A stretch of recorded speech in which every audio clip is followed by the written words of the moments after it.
Right, well, let's go to coal. The coalition has effectively cancelled it because this week the government outlined its plans for a gas-led recovery for Australia's COVID future, bring back manufacturing, we've heard it all. But just 3 years ago, during his time as Treasurer, now PM Scott Morrison walked into question time, you'll remember, big lump of black coal to demonstrate just how committed the Liberal government, he said, were to the energy resource. We're happy to ship overseas in record amounts, but not use here at home. According to the Australian's foreign editor, Greg Sheridan, that's a lifetime ago. He joins me now from Melbourne.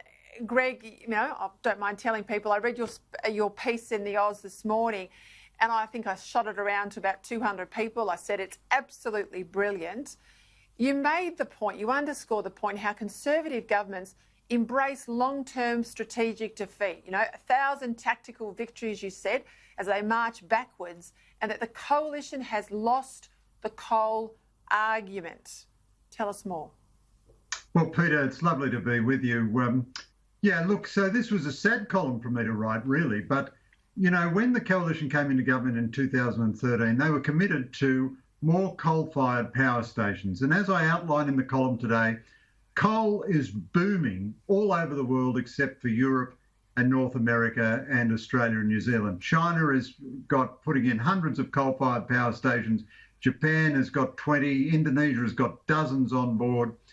And coal is the cheapest and best energy supply for Australia. We have buggered our manufacturing industry because we have such high electricity prices, and we have the world's most abundant amounts of high-quality coal. Now, new coal plants are very energy efficient. They're 30% less emissions than old coal. But what the Morrison government announced this week was that it's given up and surrendered on coal. So it's going to do the renewables nuttiness, and it's going to back that up with gas.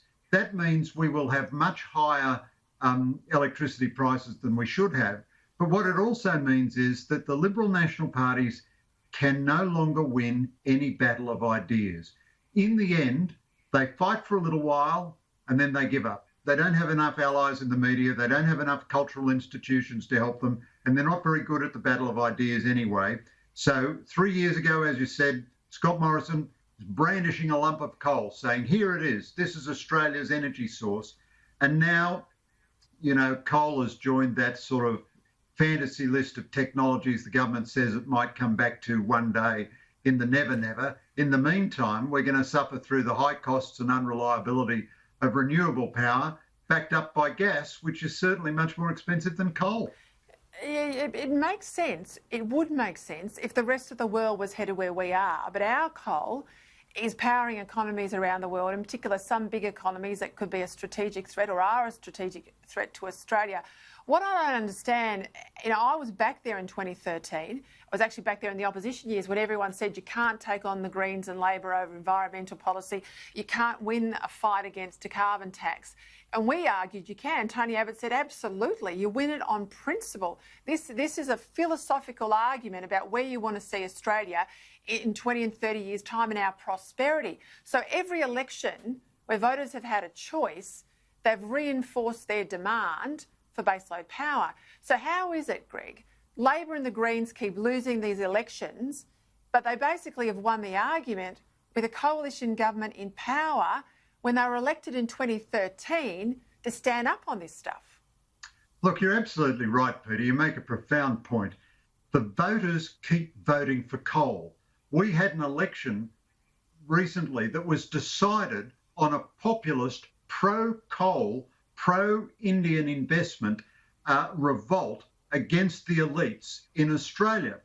But the elites are so completely captured by the anti-coal narrative, and Liberal and national governments, frankly, with all the confusion of Malcolm Turnbull and then the change after him, they haven't set about, okay, the elites have made it impossible for companies to finance a coal-fired power station, so how are we going to do it? How are we going to overcome that? How are we going to get a state government, give them enough incentives, use our company, Snowy 2.0, to build the station, if you like, to build the power station, whatever. But Peter, the other critical point you make is coal is in use all over the world. So the left in this country loves to say coal is going out, the world is turning away from coal. But everyone in this country who preaches globalisation, what they mean by that is New York, Los Angeles, London and Paris. They have no interest in Asia. So Kevin Rudd's Asia Society put out a very good report on China's response to climate change, which I've quoted at length in today's paper. It shows that China has now about, or will have by the end of this year, 1,100 megawatts of coal-fired power generating capacity. We have about 22 megawatts, and they are planning by 2030 to have 1,300 megawatts. So they're increasing rapidly. They approved more new coal-fired power stations this year than they did in the last 2 years. Not only that, all through the third world, under their Belt Road Initiative, they are financing coal-fired power stations in Indonesia, Philippines, Vietnam, Mozambique, Serbia, countries all through Africa. And then besides that, you've got a massive coal power program in India.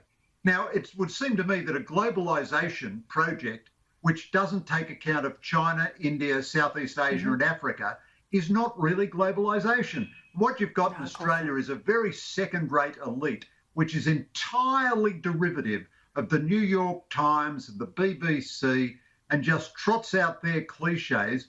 And as a result, we're getting terrible policy in Australia.